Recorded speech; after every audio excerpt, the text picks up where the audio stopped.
படத்துக்கு வந்து நான் வந்து ஆடிஷன்ஸ், ஃபோட்டோஸ் குடுக்குறது, இந்த மாரி விஷயங்கள் நெறைய பண்ணிட்டு இருக்கும்போது, மணிரத்னம் சார் ஆஃபீஸ்க்கும் குடுத்திருந்தேன் ஃபோட்டோஸ். ஃபோட்டோல பின்னாடி நம்பர் எழுதி, பேர் எழுதி குடுப்போம். நெறைய பேர் பண்ணுவோம். அப்போ ஒரு கால் வந்துச்சு, இந்த மாரி படம் ஒண்ணு ஸ்டார்ட் பண்ண போறோம்னு சொல்லிட்டு. ஸோ போனா வந்து ஃபர்ஸ்ட் கேள்வியே ஹிந்தி தெரியுமான்னு கேட்டாங்க.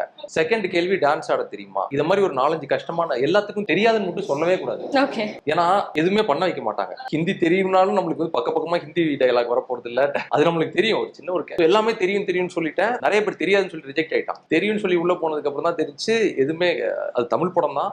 பட் அது பாம்பேல செட்டப் நடக்கிறதுனால அந்த ஆர்கிட் நீங்க பார்த்திருப்பீங்கல்ல, ஓகே கண்மணி. எனக்கு என்ன மெயினா பார்க்கணும்னு ஆசைப்பட்டேன்னா, மணிரத்னம் சார், பி.சி. ஸ்ரீராம் சார் இவங்களோட ஒரு ஒர்க்கிங் அட்மாஸ்பியர் எப்படி இருக்குன்றது ரொம்ப பார்க்கணும். ஏன்னா இது நம்மளுக்கு எவ்வளோ காசு பணம் கொடுத்தாலும் இதை பார்க்க முடியாது. ஃபர்ஸ்ட் ஹேண்டா மணிரத்னம் சார் வந்து நடிப்பு சொல்லி தருவார்.